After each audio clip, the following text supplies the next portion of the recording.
How's it going, guys? Topic for today's video.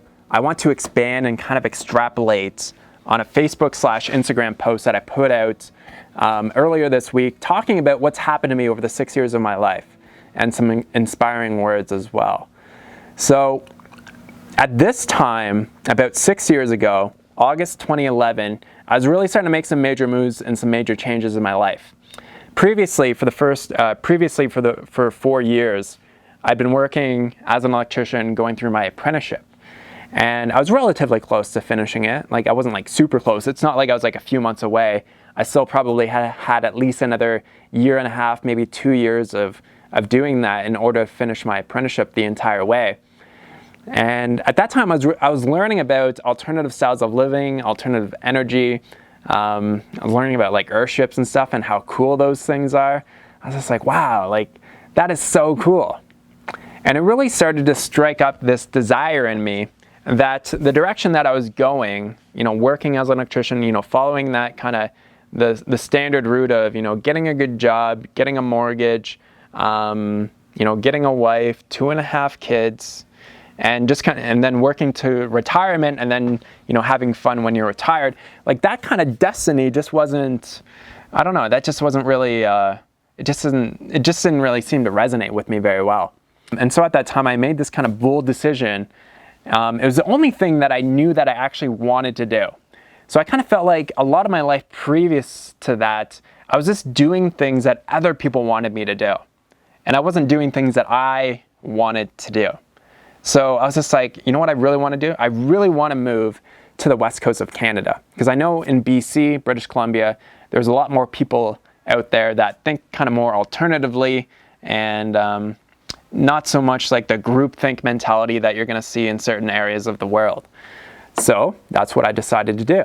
I gave my boss at the time 4 weeks of notice until I was going to quit.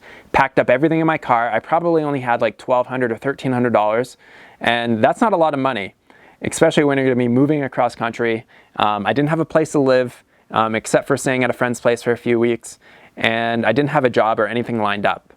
So I basically really had nothing. I was just kind of going out there, and I could stay with my friend Tara and Ryan for a few weeks, and that was it.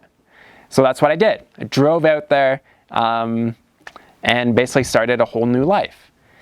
Basically what happened very soon after that, Tara was like, have you ever looked into house sitting? And I was just like, no, what is house sitting?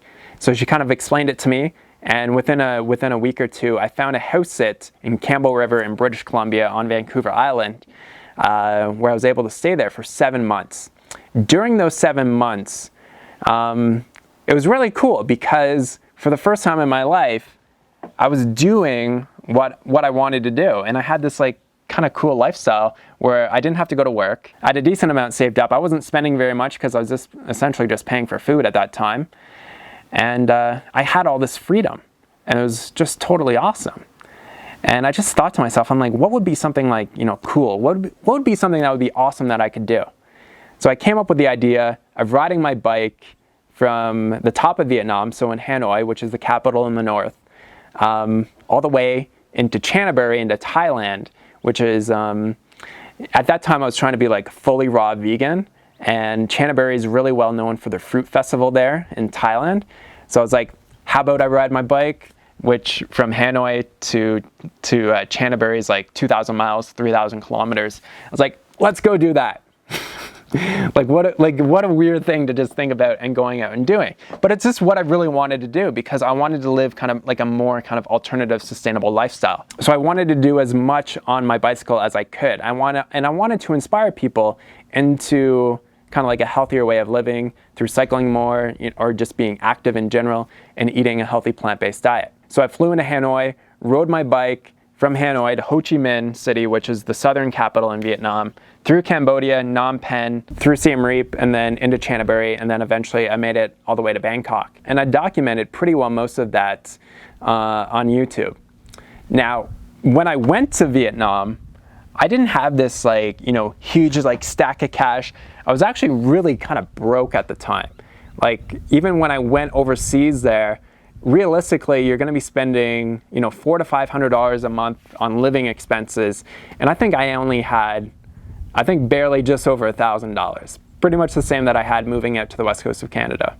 I was just taking this huge leap of faith where I didn't know what the outcome was going to be. I didn't know where I was going to end up. All I knew that I wanted to do was I wanted to ride my bike, and I wanted to ride it through Southeast Asia and have an awesome bike tour. What ended up happening was the first week that I was in Vietnam, I was in Hanoi, I broke my bamboo bike, so I broke the frame on it.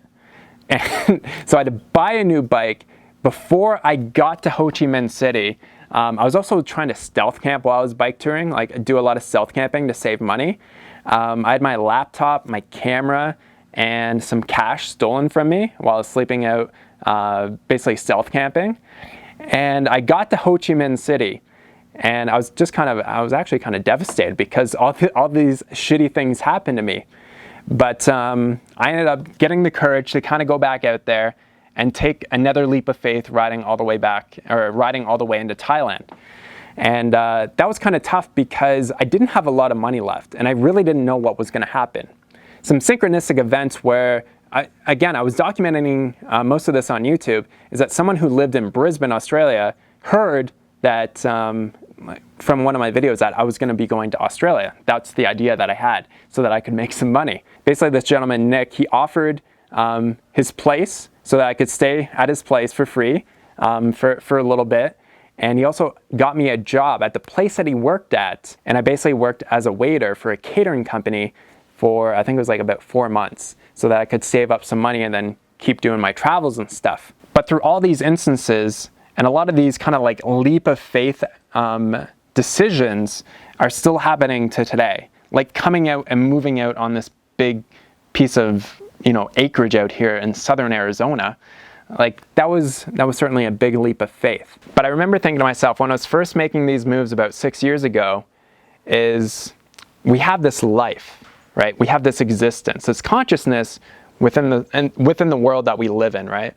Like the thing that we call Earth. And I just got to a point where I was like, why don't I just live my life exactly how I want? Like, do everything that I want to do all the activities, all the adventures, live exactly how I want to live. Like, I don't give a crap how other people want me to live. I want to live how I want to live. I want to live life on my own terms. And I thought to myself, what would be the worst thing that could happen to me if I started to live my life like that? What would be the worst thing that could happen? The only answer that came to my mind is that you would die. Like, that is literally the worst thing that could happen. Like, say for example, I got sideswiped by a semi truck in some place in Australia or in Southeast Asia, and I was killed instantly. Like, that's the worst thing that could realistically happen. So I'm gonna live my life on my own terms, or I'm gonna die trying. That was kind of my mentality. That sounds pretty extreme, but to me it seemed like if I'm going to live the rest of my life doing shit that I don't want to do, that's such a shitty life to live. Because you're miserable, you're frustrated, you're not taking risks, you're not growing and expanding, you're not having fun and adventure. You're just kind of existing in a world without actually going out and doing what you want. Which, for a lot of people, is honestly the same thing as death. That's crazy how it just thundered like that. But to me, it was literally the same thing. Live life on your own terms, go and do what you want to do, or die. And dying could be just living a life that you don't want to live, because there's no life being expressed out of you when you're not doing what you want to do. The reason why most people don't live the way that they want to live is fear. Fear of the unknown. They don't know the outcome. They don't know what's going to happen. They don't know how all the little pieces are going to fit into the puzzle of their life. They just don't know.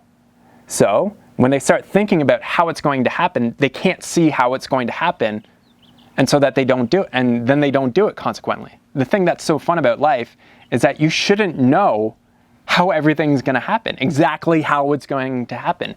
But our logical and our analytical thinking mind wants to know. You want to know exactly how things are going to happen. But the emotional part of you, your emotional mind, can think and dream and visualize about that thing that you want, and it feels so good. Whether it be like, living in an off-grid kind of shindig that we got going on. It could be starting a business that you're passionate about. It could be going on some crazy hike adventure or something like that, like hiking the Appalachian Trail or something. It could be anything like that. It doesn't matter what it is, but it's something that you really emotionally connect with. And that's really important, is that you want to really emotionally connect with that thing that you want. But most people, they think, how is that going to happen? How is it going to happen? They don't know. They can't figure it out, so they never end up doing it. So the example that I always like to talk about is that when you take the leap in life, when you take that risk, when you go do the thing that you want to do, even though maybe it doesn't make any logical sense, when you take that leap in life, you'll find that there is a net below to catch you. But you can't see the net until you've jumped off the cliff, until you've taken that action, until you've actually gone out and started to do the things that you want to do. You can't see that there is basically a happy ending to the story. You can't see that there's the net down there to catch you until you're already in action, till you're already jumping off the cliff and you're looking down and you're like, oh good, there's a net down there to catch me. I'm not gonna die. So to bring this video to a close, you might as well live your life how you want. Like, you might as well. You have the choice to live your life how you want. So the odds, so Hannah actually just sent me a TEDx talk that I watched, and from Mel Robbins. Seems like a pretty cool woman. And she was basically saying in there that the odds of you being born to your parents at the exact time that you're born with the genetic makeup that you have is 1 in 400 trillion. Those are the odds that you were born with your parents, with your consciousness and all that kind of stuff. 1 in 400 trillion. That's a goddamn miracle right there, if I haven't heard one before. 1 in 400 trillion. So what are you going to do with your life? You're blessed with the existence of being on planet Earth like this. Are you going to exist for the rest of your life? Or are you going to create like something of incredible value to the world? Are you going to make waves? Are you going to be a change maker? Or are you just going to do the same thing that everybody else does, which is typically not very much in their life? They just kind of work at a job until they retire and then that's it. Or are you going to make a real difference in life? Are you going to live life on your own terms? Are you going to go out and do the things that you want? It could be anything. It doesn't really matter what it is. It just matters that it's something that really resonates emotionally with you. Something that you really desire and want to do. It doesn't have to make logical sense. Because you got to think of it like this. And these are some incredibly motivating words from Gary Vaynerchuk.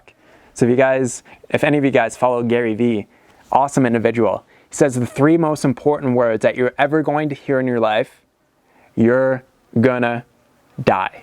You're gonna die. At some point in life, I'm gonna die. At some point in your life, you're gonna die. We're all gonna die eventually. Are we going to live a life that we're not really that excited about? You're gonna die anyways. So you might as well go and live the life that you want. You might as well go out and do it. How do you get started? I don't know. Search how to do it on Google. Search for how to do it on YouTube. A lot of the steps that you need in order to get from where you want to where you go, all the steps are already laid out. How to do certain things, people have already probably done it before. So you can easily learn the steps in order to get you from where you are to where you want to be. It's all out there. It's been laid out for you. I've been thinking over like the last 3 or 4 weeks that I want to kind of continue this series of talking about the mind and inspiration and all that kind of stuff through Facebook Live videos, just because these videos can really take a lot of time, like 25-30 minutes long at least. And YouTube videos are typically, you want them 10 to 15 minutes. So what I want to do is a video every week or every other week where we're going to be talking about a subject like this. And we can go into much more detail about how the mind works, how we can change our conditioning and our paradigms in order to basically move us to the life that we want. And I think I'm just going to keep it on Facebook because I want to keep this about the projects and all that kind of stuff. But for a lot of people, the biggest stumbling block that you're going to have if you want to live some type of like off-grid living life is what's going on up here. What you're thinking, what's going on in your mind. Not your brain, your mind. What's going on up there. I'll leave a link to my Facebook page down below because I want to create like some really awesome videos that are going to help you get to where you want to go. Because that seems to be the hardest part for people, is not understanding exactly how the mind works and how you can reprogram it in order to get you to where you want to go. I've always talked about what Bob Proctor teaches, and it's just going to be an extension of that. And if you want something in the meantime, go and listen to the You Were Born Rich seminar on YouTube, completely free on Bob Proctor's YouTube channel, and just start watching that. Such good stuff. So good. But remember, you got this life, this one life. Well, maybe you have multiple lives, but we have this one existence that we're aware of right now. What are you going to do? What do you want? Go out and get it. Awesome, guys. Thanks so much for watching. I'll catch you on the next video. These flies are ridiculous. Talk to you soon. Peace.